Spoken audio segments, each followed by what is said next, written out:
청취자 여러분이 보내주신 자료를 깊이 탐색해보는 시간입니다. 오늘은 염소와 가라지라는 제목의 글 일부를 보내주셨는데요. 와, 이거 시작부터 정말 근본적인 질문을 던지네요. 기독교 신앙의 핵심이죠. 과연 누가 천국에 들어가는가? 이 무거운 주제를 정면으로 다루고 있습니다. 네, 그런데 이 자료가 우리가 흔히 생각하는 대답에서 멈추질 않아요. 보통 예수님을 믿는다고 고백하는 사람이요 라고 하잖아요. 근데 그 고백만으로는 충분하지 않다고 아주 강하게 주장합니다. 성경 구절들을 근거로 들면서 진짜 믿음이랑 그냥 흉내만 내는 믿음을 가르는 기준이 뭔지, 그리고 그게 우리 삶, 특히 관계 속에서 어떻게 드러나는지를 파고들고 있어요. 맞아요. 그 마태복음 구절이 딱 떠오르네요. 주여 주여 하는 자마다 다 천국에 들어갈 것이 아니오. 이 구절이 이 자료 전체를 꿰뚫는 문제의식인 것 같아요. 단순히 입으로 시인하는 것, 그걸 넘어선 무언가를 요구하는 거죠.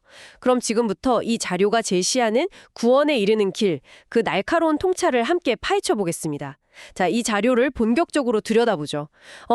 처음부터 정말 머리를 한 대 맞은 것 같은 구절이 나와요. 마태복음 7장을 인용하는데 주의 이름으로 예언도 하고 귀신도 쫓아내고 심지어 많은 권능, 그러기다 기적 같은 일들을 행한 사람들이 있다는 거예요. 네, 그렇죠. 엄청난 사역을 한 사람들이죠. 그런데 마지막 날에 주님으로부터 듣는 말이 내가 너희를 도무지 알지 못한다. 불법을 행하는 자들아 내게서 떠나가라는 겁니다. 아니 상식적으로 이게 이해가 되나요? 이 정도면 소위 사역을 엄청나게 한 거잖아요. 그런데 불법이라니요? 그렇죠. 선한 결과를 낳은 것 같은데 왜 과정 전체가 부정당하는가? 이 부분이 핵심적인 질문입니다. 이 자료는 그 이유를 딱 하나로 봐요. 처음 사랑을 잃어버렸기 때문이다. 처음 사랑이요? 네. 모든 능력, 모든 은사, 심지어 귀신을 쫓아내는 그 대단한 일조차도 하나님의 사랑이라는 동기 안에서 행해질 때만 의미가 있다는 겁니다. 그 사랑이 빠진 종교적 행위는 아무리 겉보기에 화려하고 대단해 보여도 결국 자기 만족이나 자기 의의를 위한 불법일 뿐이다. 하나님의 일이 아니다. 이렇게 아주 명확하게 선을 긋고 있습니다. 잠깐만요. 사랑이 없으면 귀신을 쫓아내는 것조차 불법이 될 수 있다고요? 와, 이건 기준이 너무 높은 거 아닌가요? 솔직히 사람이 어떻게 매 순간 100% 순수한 사랑만으로 행동할 수 있겠어요? 조금이라도 다른 동기가 섞이면 그 선한 결과마저 전부 무효가 된다. 이런 뜻인가요? 아주 좋은 질문입니다. 자료에서도 저자 본인의 경험을 예로 들거든요. 순종하는 사람에게는 기쁜 마음으로 돈을 썼는데 불순종하는 사람에게는 막 속이 상해서 인색하게 굴었던 경험을 고백해요. 그때 사랑으로 하지 않은 것은 내 일이 아니다 라는 꾸짖음을 들었다고 하죠. 이건 단순히 완벽한 동기를 요구하는 차원을 넘어서는 이야기예요. 자료의 논지는 우리의 근본적인 운영체제가 뭐냐? 이 질문에 가깝습니다. 내 행동의 기반이 하나님의 사랑, 즉 가장 낮은 자를 불쌍히 여기는 마음에서 출발하는가? 아니면 내 판단, 내 상처, 내 의로움에서 출발하는가? 후자에서 비롯된 모든 행위는 결국 자기 자신을 위한 거라서 하나님과는 상관없는 일이 된다는 거죠. 그러니까 개별 행동의 순수성 퍼센테이지를 따지는 게 아니군요. 그 사람의 삶의 방향, 그 동기의 뿌리가 어디에 있느냐를 본다는 거네요. 그 처음 사랑이라는 게 바로 그 뿌리를 의미하는 거고요. 건강한 자가 아니라 병든 자, 의인이 아니라 죄인을 찾아가셨죠. 이렇게 소외된 영혼을 향한 궁휼함, 이게 바로 그 사랑의 본질이라는 겁니다. 이 본질을 잃어버리면 아무리 놀라운 기적을 행하더라도 결국 그 열매는 하나님과 상관없는 게 되고 그 사람은 예수 밖에 있는 자, 심지어 거짓 선지자가 될 수 있다고까지 경고하는 겁니다. 와, 그들의 열매로 그들을 알리라는 구절이 바로 그 증거라고 말하면서요. 사랑 없이 맺힌 열매는 겉은 번지르르 해도 속은 비어있다는 뜻이겠죠. 사랑이 빠진 열심이 오히려 더 위험할 수 있다. 이런 경고로 들리네요. 이 운영체제라는 비유를 듣고 보니까 이 자료가 왜 그렇게 예수 안에 있는 자와 예수 밖에 있는 자를 날카롭게 구분하는지 알 것 같아요. 겉으로 보이는 행위? 교회 봉사나 헌금 같은 건 똑같아도 그 근본이 완전히 다르다는 거니까요. 네, 바로 그 지점입니다. 이 자료에서 예수 밖에 있는 자는요, 단순히 믿음이 약한 사람 이 정도가 아니에요. 잠자는 자, 심지어 영적으로 죽은 자로까지 묘사됩니다. 이들의 가장 큰 특징은 선악을 아는 일에 사단의 포로가 되어 있다는 겁니다. 이게 좀 어려운 신학적 표현인데요. 그렇죠. 사단의 포로라는 말이 굉장히 강하게 들리는데 좀 더 쉽게 풀어주실 수 있을까요? 자료의 설명을 빌리자면요. 마치 우리 마음속에 왜곡된 기준을 가진 재판관이 앉아있는 것과 같아요. 모든 사람과 상황에 대해 끊임없이 이건 옳고 저건 틀렸어. 이건 선하고 저건 악해 라고 자기 기준대로 판결을 내리는 거죠. 아, 근데 그 재판의 기준이 하나님의 사랑이 아니라 자기 상처나 두려움, 교만에 기반한 거예요. 그러니 시험이 닥칠 때마다 그 잘못된 재판관의 격동을 받아서 자기를 다스리지 못하고 다른 사람을 정죄하고 그러면서 스스로 상처 입을 수밖에 없다는 겁니다. 결국 말씀은 그냥 머리로만 아는 지식이 되고 삶으로 전혀 살아내지 못하는 행함이 없는 믿음의 상태에 머무르게 되는 거죠. 아하. 그렇다면 예수 밖에 있으면서 하는 그 모든 수고들 있잖아요. 예를 들어 자료 초반에 저자가 고백했던 금식이나 철야기도 같은 노력들, 그런 것들은 어떻게 되는 건가요? 분명 대단한 헌신인데 말이죠. 이 자료가 제시하는 비유를 쓰면 그게 더 명확해져요. 예수 안과 밖의 차이는 마치 플러그가 꽂힌 가전제품과 그렇지 않은 제품의 차이 같다는 거예요. 아, 플러그요. 네. 플러그가 빠진 토스터기를 아무리 열심히 닦고 버튼을 수백 번 누르고 정성껏 관리해도 빵을 구울 수는 없죠. 근본적인 전원, 즉 예수에게 연결되는 게 먼저라는 겁니다. 와, 그 비유 정말 와닿네요.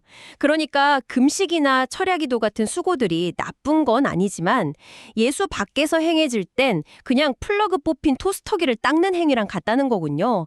결과적으로 수고와 실품뿐이고 감사라는 열매도 하나님께 영광이 되는 결과도 없다는 말이네요. 맞습니다. 그래서 자료는 예수 안으로 들어가는 것이야말로 유일한 하나님의 일이라고 강조해요. 회개하고 예수 안으로 들어와서 그 전원에 연결되는 것, 그 안에서 모든 것이 새롭게 시작되어야 한다는 거죠. 구원도, 삶의 열매도 오직 예수 안이라는 전원에 연결되었을 때만 가능하다는 겁니다. 그리고 여기서 중요한 논리적 연결이 이루어져요. 믿음의 대상은 예수이고 말씀에 순종하는 것이 곧 믿음이기 때문에 결국 말씀에 순종하며 예수 안에 거하는 것이 모든 것의 시작이자 끝이다. 이런 결론에 이르게 되는 거죠. 알겠습니다. 예수 안에 거하는 것, 그러니까 전원에 플러그를 꽂는 게 핵심이라는 건데요. 그럼 청취자분들이 가장 궁금해하실 질문이 나올 것 같아요. 그래서 내가 지금 플러그가 꽂혀 있는지 어떻게 아나요? 어떤 불이 들어오거나 신호가 있나요? 이 추상적인 믿음이 실제 삶에서는 어떻게 나타나는지, 그 행함이 구체적으로 뭔지 궁금합니다. 이 자료가 제시하는 답이 정말 흥미롭습니다. 어쩌면 많은 분들의 예상을 빗나갈 거예요. 성령 충만, 즉 전원이 제대로 연결된 상태의 가장 확실한 증거가 뭐냐? 이 질문에요. 흔히 생각하는 방언이나 예언, 기적 같은 신비한 능력을 말하지 않아요. 대신 에베소서를 근거로 인간관계에서의 피차복종을 그 증거로 제시합니다. 피차 복종이요? 그게 성령 충만의 결과라고요. 굉장히 의외인데요. 보통 성령 충만하면 되게 개인적이고 영적인 체험을 떠올리잖아요. 근데 이 자료는 그 증거를 가장 사회적인 단위인 관계에서 찾으라는 거군요. 그렇습니다. 내면의 뜨거운 감정이나 신비한 체험이 아니라 관계의 형태로 증명된다는 거예요. 그리스도를 경외하는 마음 때문에 아내가 남편에게, 남편이 아내에게, 자녀가 부모에게, 부모가 자녀에게, 심지어 상전과 종이 서로에게 복종하는 삶. 여기서 복종은 굴종이 아니라 서로의 권위를 인정하고 자기를 낮추어 섬기는 태도를 의미하겠죠. 아, 세상의 논리인 힘의 논리가 깨지고 자기 주장 대신 상대를 먼저 배려하는 모습이 나타나는 것. 이것이야말로 예수 안에 거하는 사람에게서 나타나는 가장 확실한 열매이자 살아있는 믿음의 증거라는 겁니다. 정말 중요한 포인트네요.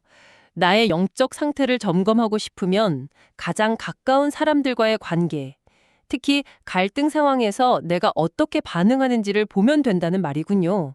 굉장히 실질적인 기준입니다. 이와 관련해서 작은 여우를 잡으라는 비유도 나오던데요. 네, 아가서 2전 15절을 인용한 부분이죠. 여기서 포도원은 우리의 신앙 공동체나 개인의 삶, 특히 관계를 의미해요. 하나님과 그리고 이웃과의 관계는 사랑 안에서 세워진 법, 즉 질서를 통해 아름답게 유지되죠. 그런데 이 질서가 깨어질 때 작은 여우가 슬그머니 들어와서 포도원을 망치고 열매를 맺지 못하게 한다는 겁니다. 그렇다면 그 작은 여우는 구체적으로 뭘까요? 관계를 망치는 작은 습관 같은 건가요? 맞습니다. 사소한 불평, 무시하는 말투, 숨겨진 교만, 용서하지 못하는 마음, 이기적인 태도 같은 것들이죠. 처음에는 아주 작아 보이지만 내버려두면 포도원 전체를 망가뜨리는 치명적인 존재가 됩니다. 그래서 이 자료는 이 작은 여우들을 철저하게 회개하고 제거해야만 관계가 회복되고 비로소 포도원에 꽃이 피고 열매를 맺을 수 있다고 말합니다. 관계의 회복이 열매 맺는 삶의 필수 조건이라는 것을 다시 한번 강조하는 강력한 비유죠. 결국 우리의 신앙이 어디를 향하고 있어야 하는가, 그 시선의 방향 문제로 귀결되는 것 같습니다. 단순히 행위를 바꾸는 것을 넘어서 우리가 무엇을 바라고 추구하며 사는가에 대한 질문인 거죠. 자료에서도 위의 것을 찾으라는 골로새서 말씀을 인용하면서 명확한 방향을 제시하죠. 네. 이 자료는 우리 각자에게 아주 날카로운 질문을 던져요. 당신은 믿는다고 말하면서 실제로는 무엇을 바라고 있습니까? 성경에서 믿음은 바라는 것들의 실상이라고 했는데 우리가 간절히 바라는 그것이 과연 위의 것인지 아니면 땅의 것인지를 스스로에게 정직하게 물어보라는 겁니다. 여기서 말하는 땅의 것과 위의 것의 차이가 뭘까요? 예를 들어 제가 사업 성공이나 자녀의 건강을 위해 기도한다면 그건 땅의 것을 구하는 건가요? 그게 나쁜 건 아니잖아요. 물론 나쁜 게 아니죠. 하지만 자료의 논지는 그것이 신앙의 궁극적인 목적이 될 때 위험하다는 겁니다. 자료의 표현을 빌리자면 신앙을 썩어 없어질 육신의 것이나 자기 배를 채우는 수단으로 삼는다면 그 끝은 멸망이라고 경고해요. 그 예로 엄청난 힘을 가졌지만 결국 육신의 정욕을 쫓았던 삼손, 예수님의 제자였지만 돈을 택했던 가룟 유다를 들고 있죠. 이들은 모두 하나님이 주신 능력을 땅의 것을 얻는 데 사용하려다 실패한 인물들입니다. 그렇다면 반대로 위의 것을 바라는 삶은 구체적으로 어떤 모습으로 나타날까요? 그 결과는 뭔가요? 그 결과는 외적인 성공이나 능력이 아니라 내면의 변화, 즉 성령의 9가지 열매로 나타난다고 설명합니다. 사랑과 희락, 화평, 오래 참음, 자비, 양선, 충성, 온유, 절제 같은 것들이죠. 아, 전부 성품에 관한 것들이네요. 맞습니다. 또한 성경 속 인물들인 욥, 요셉, 다니엘을 언급하는데 특히 욥의 인내를 배워야 한다고 강조해요. 야고보서에 보라 인내하는 자를 우리가 복되다 하나니라는 구절을 통해서요. 아, 그래서 인내가 중요하군요. 위의 것인 성품의 변화는 하루아침에 이루어지지 않으니까요. 마치 로또 당첨처럼 즉각적인 결과를 바라는 땅의 것을 추구하는 마음으로는 결코 얻을 수 없는 열매겠네요. 고난 속에서도 하나님을 신뢰하며 버텨내는 그 인내의 과정 자체가 위의 것을 바라는 삶의 모습이라는 거군요. 바로 그겁니다. 결국 이 자료가 말하는 건 이거예요. 위의 것을 바라는 삶이란 힘든 일이 닥쳤을 때 불평하고 원망하는 대신 욥처럼 버텨내는 삶이고 그 인내의 과정 속에서 저절로 성품이 다듬어져가는 삶이라는 겁니다. 열매는 억지로 맺는 게 아니라 우리의 시선이 올바른 곳을 향해 있을 때 자연스럽게 열린다는 거죠. 오늘 살펴본 염소와 가라지라는 자료는 정말 믿음의 본질에 대해 안일하게 생각했던 부분들을 날카롭게 찌르네요. 단순히 교리에 동의하거나 종교활동에 참여하는 걸 넘어서 내 삶의 동기가 하나님의 사랑에 뿌리 내리고 있는지, 가장 가까운 관계 속에서 서로 복종하는 모습으로 그 사랑이 드러나고 있는지, 그리고 나의 궁극적인 소망이 위의 것을 향하고 있는지를 끊임없이 점검하라고 요구하고 있습니다. 예수 안에 거하는 삶의 모습이 어떤 것인지 아주 구체적으로 보여주네요. 그렇습니다. 이 모든 논의를 마무리하면서 자료는 우리가 잊지 말아야 할 한 가지 더 무서운 경고를 마지막으로 상기시켜요. 히브리서 12장을 인용하면서 에서처럼 망령된 자가 되지 말라고 경고하는데요. 그는 장자의 명분을 팔고 난 뒤에 눈물을 흘리면서 축복을 구했지만 회개할 기회를 얻지 못했다고 나옵니다. 이것은 청취자 여러분 각자에게 깊고도 서늘한 성찰의 질문을 남깁니다. 이 자료의 관점에서 본다면 되돌릴 수 있는 실수와 돌이킬 기회마저 잃어버리게 만드는 결정적인 선은 과연 어디에 있는 것일까요? 우리의 삶에서 그 선을 넘지 않기 위해 오늘 붙잡아야 할 것은 무엇일까요?